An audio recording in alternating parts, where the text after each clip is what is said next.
السلام علیکم friends and welcome back.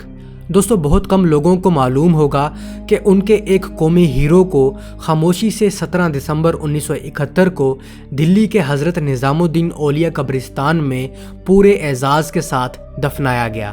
ان کا اسم گرامی فلائٹ لیفٹیننٹ مرتضیٰ ملک تھا۔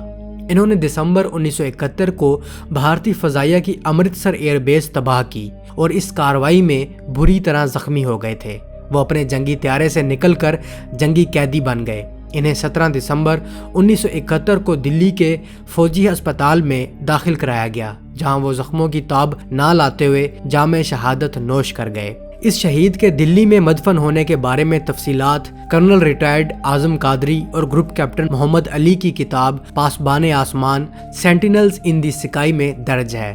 فلائٹ لیفٹیننٹ مرتضیٰ ملک راولپنڈی کے علاقے کالا خان کے ایک مذہبی گھرانے میں پیدا ہوئے۔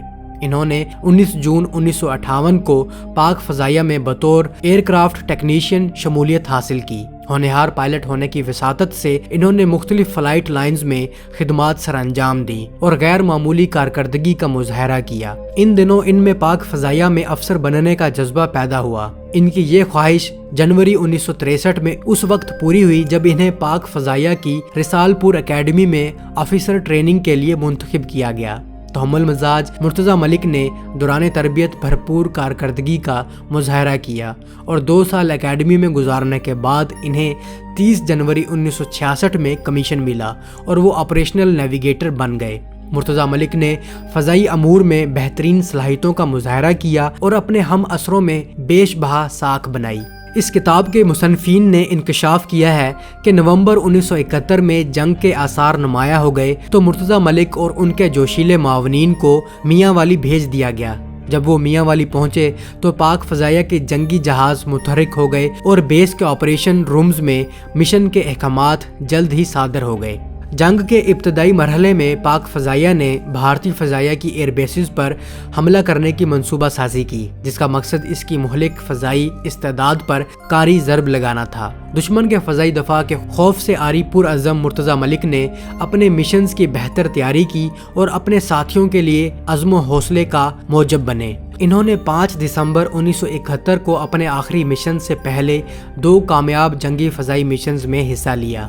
امرتسر ایئر بیس بھارت کے لیے تصویراتی اور آپریشنل اعتبار سے بہت اہمیت کی حامل تھی، تاہم اس آپریشنل بیس کو غیر فعال کرنے کے لیے ایک فضائی بمباری کا منصوبہ بنایا گیا۔ یہ اہم مشن باہمت فلائٹ لیفٹیننٹ جاوید اقبال اور ان کے بہادر پائلٹ مرتضیٰ ملک کو سونپا گیا۔ دونوں پہلے ہی دشمن کی زمین پر بمباری کے 3 مشنز میں حصہ لے چکے تھے، جن کے خاطر خواہ نتائج برآمد ہوئے تھے۔ دونوں دلیر پائلٹس نے فخر کے ساتھ چیلنج قبول کیا اور مشن کی تیاری بھی کی۔ دونوں پائلٹس نے 5 دسمبر کی شام کو اڑان بھری اور جس وقت تک وہ بھارت کی حدود میں داخل ہوئے تو اندھیرا ہو چکا تھا۔ مرتضیٰ ملک نے ایئر بیس کو احتیاط کے ساتھ نشانہ بنایا اور ایئر بیس کے مرکز میں واقع رن وے پر بمباری کی۔ جیسے ہی ان کی جانب سے گرائے جانے والے بموں نے ایئر بیس کو چھوا تو انتہائی شدید آگ بھڑک اٹھی، جس کے بعد شدید آگ سے گزرتے ہوئے دونوں پائلٹس نے بم گرانے کا دوسرا مرحلہ شروع کیا۔ اس مرتبہ ان کا نشانہ تارکول تھا۔ جیسے ہی پائلٹس نے باقی ماندہ بم ہدف پر گرائے اور اسی ہی لمحے بھڑکنے والی شدید آگ نے طیارے کو اپنی لپیٹ میں لے لیا۔ جاوید اقبال نے طیارے کو قابو میں کرنے کی کوشش کی لیکن ناکام رہے۔ دونوں پائلٹس نے دشمن کے علاقے میں جہاز سے اپنا اخراج کیا۔ جاوید اقبال کی ایجیکشن ناکام رہی اور زمین پر پہنچنے سے قبل ہی وہ جام شہادت نوش کر گئے تھے، جبکہ مرتضیٰ ملک کو ایجیکشن کے دوران چوٹیں آئیں اور پیراشوٹ زمین پر آنے سے پہلے ہی وہ بے ہوش ہو چکے تھے۔ بعد ازاں انہیں بھارتی فوج نے حراست میں لے لیا اور نئی دلی کے قریب ایک فوجی اسپتال میں داخل کر دیا، جہاں وہ زخموں کی تاب نہ لاتے ہوئے 17 دسمبر 1971 کو اسپتال میں شہید ہو گئے۔ مرتضیٰ ملک کی البناک شہادت کے بعد رونما ہونے والے واقعات بھی اتنے ہی متاثر کن ہیں۔ ان کی شہادت کے بعد بھارتی حکام نے اسلامی روایات کے مطابق اس بہادر افسر کی تدفین کے انتظامات کیے اور اس عظیم سپاہی کو دلی کے قریب نظام الدین اولیاء قبرستان میں دفنانے کا فیصلہ کیا گیا۔ فلائٹ لیفٹیننٹ امجد، جنہیں کچھ روز پہلے جنگی قیدی بنایا گیا تھا، انہیں الہ آباد سے جنگی قیدیوں کے کیمپ سے شہید کی آخری رسومات میں شرکت کے لیے بلوایا گیا۔ نئی دلی میں سعودی سفارت خانے سے پاکستان کا جھنڈا حاصل کیا گیا جسے شہید کے تابوت سے لپیٹا گیا۔ انہیں ہزاروں سوگواران کی موجودگی میں سپرد خاک کر دیا گیا۔ یقینی بات ہے کہ پاکستان کا یہ عظیم سپوت ایک ہیرو کی طرح رخصت کیے جانے کا مستحق تھا۔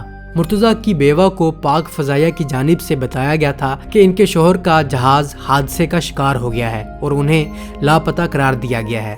دریں اثنا پاک فضائیہ نے لاپتہ مرتضیٰ ملک کو ڈھونڈنے کے لیے تمام ذرائع استعمال کیے، تاہم باہمت خاتون اور ان کے 2 بچوں کو یہ گمان تھا کہ وہ ایک دن لوٹ آئیں گے۔ جنگ چند دنوں میں ختم ہو گئی، تاہم بشیرہ بی بی کے حوصلے پست نہ ہوئے۔ انہوں نے کافی عرصے بلکہ اس وقت تک اپنے شوہر کا انتظار کیا جب تک انہیں ریڈ کراس کی جانب سے ایک خط موصول نہیں ہو گیا جس میں ان کے شہید شوہر کو اعزاز کے ساتھ سپرد خاک کیے جانے کی تاریخی تقریب کی تصاویر تھیں۔ غم اور فخر کے ملے جلے جذبات کے ساتھ ان کے شوہر کے آخری لمحات کی پراسراریت کا عقدہ کشا ہو گیا۔ وہ اس بات کی وجہ سے مطمئن ہے کہ ان کے شوہر کی آخری آرام گاہ ایسی مقدس مقام پر ہے جہاں سپرد خاک کیے جانے کا خواب برصغیر کے کئی مسلمان دیکھتے ہیں۔ سالہ سال سے نظام الدین اولیاء کے سالانہ عرس میں شرکت کرنے والے مرتضیٰ شہید کی قبر پر حاضری دینے اور پاکستان کے عظیم سپوت کو خراج عقیدت پیش کرنے کو اپنا فرض سمجھتے ہیں۔ اپنی شہادت کے بعد انہوں نے کیا عزت پائی، اور وہ بھی دشمن کی زمین پر۔ یہ تاریخی واقعہ 40 برس بعد کرنل ریٹائرڈ اعظم قادری اور گروپ کیپٹن محمد علی کے ذریعے منکشف ہوا۔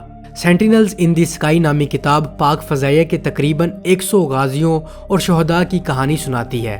آپ لوگوں کو بھی یہ کتاب ضرور پڑھنی چاہیے۔ امید ہے آپ کو یہ ویڈیو پسند آئی ہوگی۔ ملتا ہوں ایک نئی ویڈیو کے ساتھ، تب تک کے لیے اجازت، اللہ حافظ۔